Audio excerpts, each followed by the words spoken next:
Think and grow rich केवल एक पुस्तक नहीं, बल्कि विचारों की शक्ति से जीवन बदलने वाली क्रांति है। यह पुस्तक बताती है कि अमीरी का रास्ता बाहरी साधनों से नहीं, बल्कि आंतरिक दृष्टिकोण और मानसिक अनुशासन से होकर गुजरता है। नेपोलियन हिल ने लगभग 22 वर्षों तक 500 से अधिक सफलतम लोगों का अध्ययन किया, जिनमें Andrew Carnegie, Thomas Edison, Henry Ford, Graham Bell, John D Rockefeller जैसे नाम शामिल हैं। इन सभी की सफलताओं में कुछ समान बिंदु मिले, जिनमें वफादारी लॉयल्टी, प्रेम और सीखने की ललक प्रमुख हैं। भाइत्व की जड़ें। वफादारी क्या है? वफादारी केवल किसी इंसान के प्रति नहीं होती, यह विचार, सिद्धांत, लक्ष्य और आत्मविश्वास के प्रति भी हो सकती है। यह वह शक्ति है जो मनुष्य को संघर्ष में डटे रहने की ताकत देती है। थिंक एंड ग्रो रिच में वफादारी का महत्व। नेपोलियन हिल ने वफादारी को एक अदृश्य लेकिन अति शक्तिशाली गुण बताया है। उन्होंने लिखा, सच्चे दिल से किया गया समर्पण ही वफादारी कहलाता है। वे कहते हैं कि वफादार लोग असफल नहीं होते क्योंकि वे अपने मार्ग से भटकते नहीं हैं, वे भरोसेमंद होते हैं, और ऐसे लोग हमेशा अवसरों के द्वार खोलते हैं। वास्तविक जीवन के उदाहरण।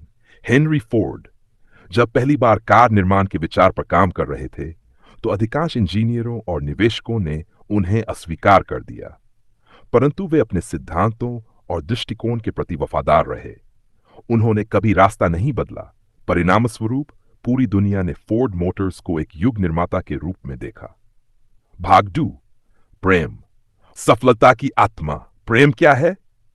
यह केवल रोमांटिक भावना नहीं, बल्कि किसी उद्देश्य, काम, विचार या इंसान के प्रति गहरे जुड़ाव और समर्पण की भावना है। प्रेम का थिंक एंड ग्रो रिच में स्थान हिल लिखते हैं। प्रेम वह शक्ति है जो मनुष्य को अपने वर्तमान से ऊपर उठाकर असंभव को भी संभव में बदल देती है।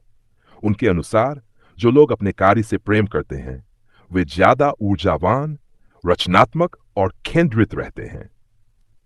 एक प्रेरक उदाहरण। थॉमस एडिसन को बिजली का बल्ब बनाने में लगभग 100 से अधिक बार असफलता मिली। जब उनसे पूछा गया कि क्या वे थक गए हैं, तो उन्होंने उत्तर दिया, मैं असफल नहीं हुआ, मैंने बस 10 तरीके खोज लिए कि बल्ब नहीं बनता। यह उत्तर किसी साधारण इंसान का नहीं, बल्कि अपने कार्य से प्रेम करने वाले इंसान का था। यही प्रेम उन्हें हर असफलता के बाद फिर से खड़ा करता था। भाग 3, सफल लोगों की सीख, अनुभवों की पूंजी। नेपोलियन हिल के मुख्य सिद्धांत। 1. Definite chief aim. स्पष्ट उद्देश्य। हर सफल व्यक्ति जानता है कि वह क्या चाहता है।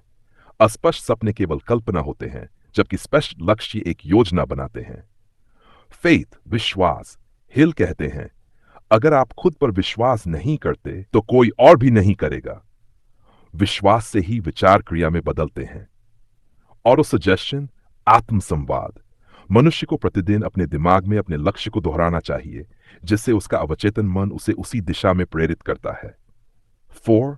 स्पेशलाइज्ड नॉलेज, विशेष ज्ञान। सफलता के लिए केवल सामान्य ज्ञान पर्याप्त नहीं, विशिष्ट ज्ञान आवश्यक है जो व्यवहार में लाया जा सके। इमेजिनेशन। हर महान आविष्कार पहले एक कल्पना था। कल्पना से विचार बनते हैं, विचार से योजना और योजना से कार्य। 6. ऑर्गेनाइज्ड प्लानिंग, व्यवस्थित योजना। हर सपना योजना के बिना अधूरा है। एक व्यवस्थित चरणबद्ध योजना ही सफलता के द्वार खोलती है। डिसीजन। सफल लोग निर्णय लेने में साहसी होते हैं। वे सोचते हैं, निर्णय लेते हैं और उस पर टिके रहते हैं। परसिस्टेंस। निरंतरता यह वह गुण है जो सफलता को सफलता में बदलता है। नेपोलियन कहते हैं, हार मानना सबसे बड़ी हार है। भाग 4, प्रेम, वफादारी और सफलता का संगम। जब हम इन तीनों तत्वों को एक साथ रखते हैं, वफादारी प्लस प्रेम, सीख, तो एक ऐसा व्यक्तित्व विकसित होता है जो परिस्थितियों का गुलाम नहीं रहता, बल्कि उनका निर्माता बन जाता है। कल्पना कीजिए, एक इंसान जो अपने कार्य से प्रेम करता है, अपने लक्ष्य के प्रति वफादार है और सफल लोगों की सीख को अपने जीवन में लागू करता है। क्या उसे सफल होने से कोई रोक सकता है? भाग 5, एक युवा की कहानी, विकास की उड़ान। विकास एक छोटे गांव का लड़का था। परिवार गरीब था, लेकिन आंखों में सपने बड़े थे। उसने कहीं पढ़ा, सोच को बदलो, दुनिया बदल जाएगी। उसने थिंक एंड ग्रो रिच, कि हिंदी प्रति लाइब्रेरी से उधार ली और पूरे 5 दिन में 5 बार पढ़ डाली। उसमें से 3 चीजें उसने सीखी। 1. अपने लक्ष्य से प्रेम करो, उस लक्ष्य के प्रति वफादार रहो। 3. सफल लोगों से सीखो। विकास ने डिजिटल मार्केटिंग सीखी, गांव के लिए एक वेबसाइट बनाई, फिर धीरे धीरे प्रोजेक्ट्स मिलने लगे। आज वह एक सफल उद्यमी है और अपनी कमाई से गांव के बच्चों को मुफ्त कोचिंग देता है। उसकी सफलता का राज था प्रेम, वफादारी, सीख, उड़ान। निष्कर्ष: थिंक एंड ग्रो रिच को क्यों पढ़ें और अपनाएं। यह पुस्तक केवल अमीर बनने की बात नहीं करती, बल्कि सोच को अमीर बनाने की बात करती है। इसमें जीवन को नए दृष्टिकोण से देखने की शक्ति है। प्रेम, वफादारी और सफलता की सीख हर उस इंसान के लिए है जो कुछ बड़ा सोचता है और करने का साहस रखता है। आपके लिए एक मंत्र: मैं अपने लक्ष्य से प्रेम करता हूं, मैं उसके प्रति वफादार रहूंगा और मैं हर दिन कुछ नया सीखूंगा। सफलता मेरे कदम चूमेगी।